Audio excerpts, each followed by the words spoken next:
রোজা শুরুর আগেই রাজধানীর বাজারে বেড়ে গেছে লেবু, বেগুন ও শসার দাম। প্রতি হালি লেবুর জন্য গুনতে হচ্ছে ৮০ থেকে ৯০ টাকা। বাজারে মিলছে না প্রয়োজনীয় সয়াবিন তেল, এতে ক্ষুব্ধ ক্রেতারা। তবে ছোলা, চিনি, খেজুর, ডাল, পেঁয়াজ ও আলুর দাম স্থিতিশীল রয়েছে। দরজায় কড়া নাড়ছে পবিত্র রমজান। প্রতি বছর এ সময় বাজারে নিত্য প্রয়োজনীয় পণ্যের চাহিদা বেড়ে যায়। এই সুযোগে অতিরিক্ত মুনাফা হাতিয়ে নেন বহু ব্যবসায়ী। অন্য বছরের তুলনায় এবার অবশ্য এখনো কয়েকটি পণ্যের দাম স্বস্তিদায়ক পর্যায়ে রয়েছে। তবে বেশ কিছুদিন ধরে চলা ভোজ্য তেলের সরবরাহ সংকট কাটছেই না। গায়ের রেট ১৭৫ নিচে ১৮০ টাকা। পুরো মার্কেট ঘুরলাম, ৫ লিটার সয়াবিন তেল কিনতে পারি না, নাই, একদম স্টক নাই।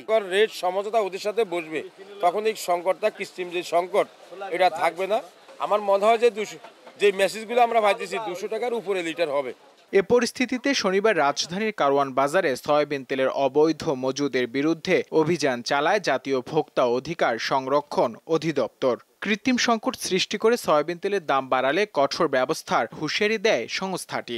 ৫ লিটারের প্রচুর পরিমাণে বোতল ওনারা লুকিয়ে রেখেছেন। যিনি বা যিনারাই এই অপকর্মের সাথে জড়িত হবেন, অর্থাৎ কৃত্রিম ক্রাইসিস তৈরি করার জন্য চেষ্টা করবেন, তাদেরকে আইনের আওতায় নিয়ে আসা হবে এবং কঠোরভাবে তাদের কার্যক্রম মনিটরিং করা হবে। বাজার বিশ্লেষণ করে দেখা গেছে গত বছর রোজার শুরুর আগে পেঁয়াজ, ছোলা, চিনি, ডাল, খেজুর, গরুর মাংস, রসুন ও আলুর দাম অনেক বেড়ে গিয়েছিল।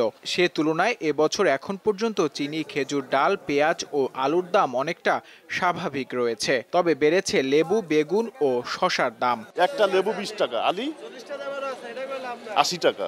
এটা কি করে সম্ভব? বেগুনের কেজি ছিল ২০ টাকা, ২৫ টাকা, এখন সেই বেগুন ১০০ টাকা কেজি। রোজা খুলি শরবত খাবো, সে শরবত রুক্সকুনি তো আমরা খাতে পারবো না। লেবুর দাম ৮০ টাকা হালি। মাছের বাজার স্থিতিশীল থাকলেও বেড়েছে গরু ও খাসির মাংসের দাম। নূর আলম, দীপ্ত সংবাদ, ঢাকা।